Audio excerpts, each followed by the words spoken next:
أعوذ بالله من الشيطان الرجيم بسم الله الرحمن الرحيم আমাদের তখতি নাম্বার 14 র সাকিন এবং র তাশদীদের কায়দা শেষ হয়ে গিয়েছিল। ইনশাআল্লাহ আজকের আমাদের তখতি নাম্বার 15 শুরু হবে। পেজ নাম্বার হলো 35 বই থাকলে খুলে ফেলুন, আর যদি বই না থাকে তাহলে পড়াটার শেষে আমার এই ভিডিওর ডিসক্রিপশানে নুরানি কায়দা একটা অ্যাপ আছে সেম টু সেম এই বইয়ের, তো সেখান থেকে আপনি সেই অ্যাপটা ডাউনলোড করতে পারেন, নুরানি কায়দার অ্যাপ সেটা। তাহলে চলুন শুরু করা যাক পড়াটা। হরফে কমারি এবং হরফে শামসি। নর্মালি যদি হুজুর ভালো করে আপনাকে শেখাবেন এই কায়দাগুলো, তাহলে আপনাকে এখান থেকে এতটা সব হরফে কমারি আছে, মানে কি কমারি কি সব বলছি একটু পরে, কমারি আছে। তো আপনাকে এই সমস্ত এখানে 14টা হরফ আছে, অক্ষর আছে, আপনাকে মুখস্থ করতে হবে।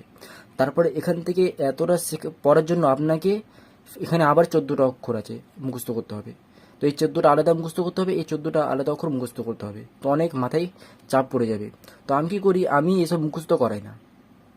কারণ অ্যাকচুয়ালি দেখুন, এই সমস্ত জিনিস মুখস্থ করানোর কারণটা কি, কেন হুজুররা এইসব মুখস্থ করে, কারণ যাতে ছেলেরা এইসব ভালো করে পড়তে পারে। আমি যদি এসব মুখস্থ না করি, এসব ভালো করে সেম সেই ভালো করে পড়াতে পারি, তাহলে এসব মুখস্থ করার দরকারটা কি, বুঝলেন? তাই জন্য আমি মুখস্থ করে না। একটা কথা বলি যার মাধ্যমে আপনারা ক্লিয়ারলি বুঝতে পেরে যাবেন, এসব মুখস্থ করার কোনো দরকার পড়বে না। ঠিক আছে, তাহলে শুরু করা যাক। আচ্ছা, এবার কায়দাটা আমি কিভাবে বলছি মন দিয়ে কায়দাটা শুনুন। যদি কোনো অক্ষরে কিছু না থাকে, কোনো অক্ষর মানে আলিফ, শুধু আলিফের কথা বলছি, আলিফে নর্মালি যে কোনো অক্ষরকে যুক্ত হওয়ার জন্য, এখানে যুক্ত হওয়ার কাজ হবে, এখানে যে কোনো অক্ষরকে যুক্ত করার জন্য কি দরকার, সাকিন দরকার। যে কোনো অক্ষরকে যুক্ত করার জন্য সাকিনকে দরকার, কিন্তু আলিফকে সাকিনের দরকার নেই যুক্ত হওয়ার জন্য। আলিফে সাকিন থাকলেও যুক্ত হয়, আর আলিফে কিছু না থাকলেও আলিফ যুক্ত হয়। পার্থক্য শুধু এইটাই, আলিফে সাকিন না থাকলে যুক্ত হয় তো, কিন্তু এখানে টান যাবে, কিন্তু আলিফে সাকিন থাকলে এখানে ঝটকা হবে, এটাই পার্থক্য। তো জানা গেল এইটা যে আলিফে সাকিন থাকুক বা না থাকুক, আলিফে যদি কিছু না থাকে আলিফটা অলওয়েজ যুক্ত হবে। কিন্তু আলিফ ছাড়া বাকি যে সমস্ত অক্ষর আছে, সমস্ত অক্ষরকে যুক্ত হওয়ার জন্য কি দরকার, সাকিনের দরকার। তো শর্টকাট যে কায়দাটা সেটা হচ্ছে এইটা, যে যদি দুটো অক্ষর পরপর আসে, যার মধ্যে প্রথমটা দুটো অক্ষর পরপর আসবে, যার মধ্যে প্রথম অক্ষর যদি কিছু না থাকে আর পরের অক্ষরে যদি সাকিন থাকে, তো সাকিনটা সবসময় যুক্ত হবে, যার উপরে কিচ্ছু নেই সেটা প্রেফার পাবে না। তো সিম্পল কথায়, যার উপরে কিচ্ছু নেই তার থেকে বেশি প্রেফার পাবে সে যার উপরে সাকিন আছে। ঠিক আছে, এটা কি এখন আপনাদের বুঝতে অসুবিধা হচ্ছে, এক্ষুনি প্র্যাকটিক্যাল দেখাবো, বুঝতে পেরে যাবেন। আপাতত কথাটা ভালো করে বুঝে নিন। যার উপরে কিচ্ছু নেই তার থেকে বেশি প্রেফার পাবে, গুরুত্ব পাবে যার উপরে সাকিন আছে। ঠিক এইভাবে যার উপরে কিচ্ছু নেই তার থেকে বেশি প্রেফার পাবে, বেশি গুরুত্ব পাবে কে, যার উপরে তাসদিদ আছে। ঠিক আছে, এবার একটা এক্সাম্পল দেখাচ্ছি আপনাকে। মিমে পেশ আছে, এখান থেকে দেখাচ্ছি না, আমি দেখাচ্ছি এখান থেকে। হ্যাঁ, লামে পেশ আছে, পরে আলিফ আছে, আলিফে জবরের পেশ কিছু আছে, কিছু নেই, তো আলিফটা লামের সঙ্গে যুক্ত হওয়ার কথা। ঠিক আছে, লাম আলিফ পেশ যুক্ত হওয়ার কথা ছিল, কিন্তু আলিফের পরে দেখুন লাম আছে। এই লামে জবরের পেশ সাকিন কিচ্ছু আছে এই লামে? না, এই লামে কিচ্ছু নেই। তারপরে র তাসদিদ আছে, র তাসদিদ আছে। এবার আচ্ছা একটা কথা, তাসদিদ আছে মানে কি, তাসদিদের কারণে যুক্ত করতে হয়, উচ্চারণও করতে হয়, তাই তো? তাসদিদের জন্য যুক্ত করতে হবে, উচ্চারণ করতে হবে, কিন্তু এবার আপনারা ভাববেন তাহলে রটা যুক্ত হবে লামের সঙ্গে, তাই তো? রটা তার আগের অক্ষর লামের সঙ্গে যুক্ত হবে, কিন্তু না, এটা তা হবে না। এবার একটা কথা বলছি, মন দিয়ে এই কথাটা শুনুন। যখন কোনো অক্ষরে সাকিন বা তাসদিদ থাকে সেটা তো যুক্ত হয়, তাই না? তো যুক্ত কার সঙ্গে হয়, এবার শুনুন অ্যাকচুয়াল কায়দাটা। প্রথম যুক্ত তার সঙ্গে হয় যার মানে এই অক্ষরটা তার আগের সে অক্ষরের সঙ্গে যুক্ত হবে যেখানে প্রথম জবর পেশ কিছু একটা আছে। ফের বলছি, রটা তার সঙ্গে যুক্ত হবে যেখানে প্রথম জবর পেশ কিছু একটা আছে। এবার দেখাচ্ছি, রয়ের আগে কি আছে, রয়ের আগে লাম আছে, লামের জবর পেশ কিছু আছে? না, নেই, তাহলে লামটা ক্যান্সেল। তার আগে আলিফ আছে, আলিফের জবর পেশ কিছু আছে? না, নেই, এটাও ক্যান্সেল। তার আগে এই লাম আছে, এই লামের জবর পেশ কিছু আছে? এই লামে পেশ আছে, এটা মানে রটা এই লামের সঙ্গে যুক্ত হবে, মাঝখানে যে এই আলিফ লাম এদের কোনো কাজ হবে না। বুঝতে পেরেছেন তো? তো এই রটা লামের সঙ্গে যুক্ত হবে, তো এইটাই হচ্ছে কায়দা। ঠিক এইভাবে আরো কয়েকটা দেখাচ্ছি। এ দেখুন, এই নুনের তসদিদ আছে, মানে নুনটা তার আগের অক্ষরের সঙ্গে যুক্ত হবে। তো নুনের আগে কি আছে? লাম আছে। এই লামের জবরজের পেশ কিছু আছে? নেই। এর আগে আলিফ আছে, আলিফের জবরজের পেশ কিছু আছে? নেই। এর আগে নুন আছে, নুনের জবরজের পেশ কিছু আছে?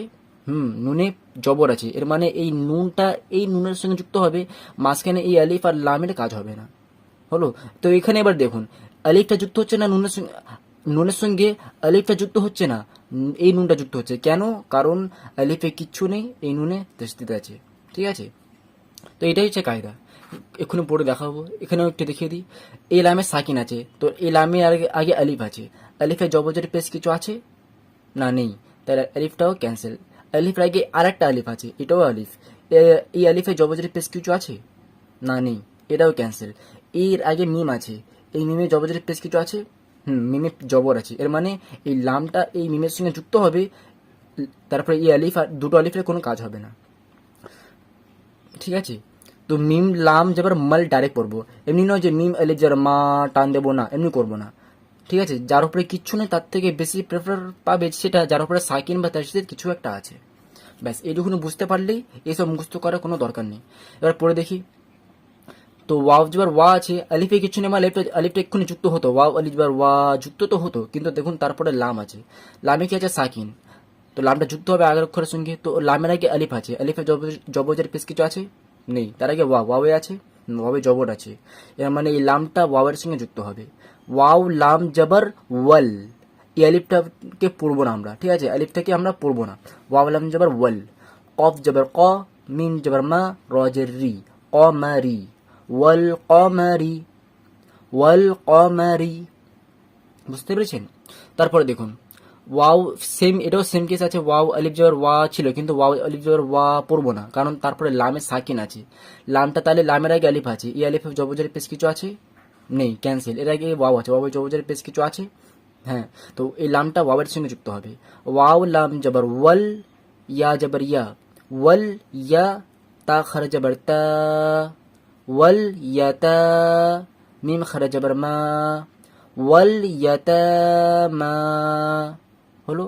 এইটা যা, এই যে ইয়া আছে, এই ইয়া জবজের পেশ সাকিন কিছু আছে? এই ইয়ায় কিচ্ছু নেই, তাই জন্য এই ইয়াকে আমরা পড়বো না, কোনো কাজ নেই তাহলে। তো ওয়াল ইয়াতামা। তারপরে ওয়াও, এই দেখুন, এই লাম আছে, লামে সাকিন আছে, আর এটা হচ্ছে আলিফ, আলিফে জবর আছে। তো লামে সাকিন আছে মানে লামটা তার আগের অক্ষরের সঙ্গে যুক্ত হবে, তো লামের আগে আলিফ আছে, আলিফে জবরের পেশ কিছু আছে? নেই। তার আগে ওয়াও, ওয়াওয়ে জবর আছে। ওয়াও লাম জবর ওয়াল। ঠিক আছে? তাহলে এই আলিফকে পড়া যাবে না। ওয়াও লাম জবর ওয়াল, আলিফ কফ জবর আক। আচ্ছা, কফ তবা জিম দাল, কলকলা কায়দাকে পড়েছিলাম না আমি? কফ তবা জিম দাল এই পাঁচটা অক্ষর যুক্ত হলে কলকলা দিতে হয়। ঠিক আছে? তো যদি সেই ভিডিও না দেখে থাকেন আগে সেটা দেখে নিন। তো আলিফ কফ জবর আক, ওয়াল আক, র জবর র, বা ইয়া জের বি, রবি, নুন জবর না, ওয়াল আক রবিনা, ওয়াল আক রবিনা। তারপরে তো মিমি জবর তো আছে, আলিফটা যুক্ত হওয়ার কথা ছিল, কিন্তু দেখো তারপরে তারপরে কি আছে? এই লাম আছে, লামের সাকিন আছে, লামের আগে আলিফ আছে, আলিফের জবরের পেজ কিছু নেই, তার আগে আবার আলিফ কিছু আছে? নেই। তার আগে মিম, মিমে জবর, হ্যাঁ জবর আছে মিমে, এটা মানে এই লামটা মিমের সঙ্গে যুক্ত হবে, মাঝখানের অক্ষরে কোনো কাজ হবে না। মিম লাম জবর মাল, কফ আলিফ জবর ক, মাল ক। এখানে আলিফটা যুক্ত হচ্ছে, কারণ আলিফের পরে এমনি কোনো অক্ষর নেই যার উপরে সাকিন আছে, তাই জন্য আলিফটা যুক্ত হচ্ছে। এখন যদি এই লামে যদি সাকিন না থাকতো, তাহলে এক্ষুনি মিম আলিফ জবর মা টান দিতাম, এখানে টান দিতাম এক্ষুনি, যদি লামে সাকিন না থাকতো। ঠিক আছে? তো মাল, কফ আলিফ জবর ক, মাল ক, রজের রি, মাল করি, আইন জবর আ, তা পেশ তু, মাল করি আতু, মাল করি আতু। তারপরে এটা হা আছে, হা পেশ হু, মিমে পেশ তো আছে, আলিফ যুক্ত হবে না, লাম যুক্ত হবে। কেন? লামে সাকিন আছে, লামের আগে আলিফ, আলিফের জবজের পেশ কিছু নেই, ক্যান্সেল। তার আগে মিম, মিমে আছে, তো মিম লাম পেশ মুল, আলিফটাকে পড়বো না। হা পেশ হু, মিম লাম পেশ মুল, হুমুল, মিম ফা পেশ মুফ, হুমুল মুফ লামজের লি, হুমুল মুফলি, হা ওয়াও পেশ হু, নুন জবর না, হুমুল মুফলিহুনা, যেখানে টান আছে শুধু সেখানে টান দেবেন। হুমুল মুফলিহুনা, হুমুল মুফলিহুনা। হলো, এতটা পড়েছি, এতটা ভালো করে পড়বেন আর নিজের থেকে এখান থেকে এতটা চেষ্টা করবেন। তো দেখি, আমি যদিও নেক্সট ক্লাসে এখান থেকে এতটা পড়ে দেবো, আপনারা নিজের থেকে চেষ্টা করবেন, দেখি কেমন পারেন। তো এতটাই থাক, কিছু বুঝতে অসুবিধা হলে অবশ্যই কমেন্টে জিজ্ঞাসা করে দেবেন। ওয়াসসালাম।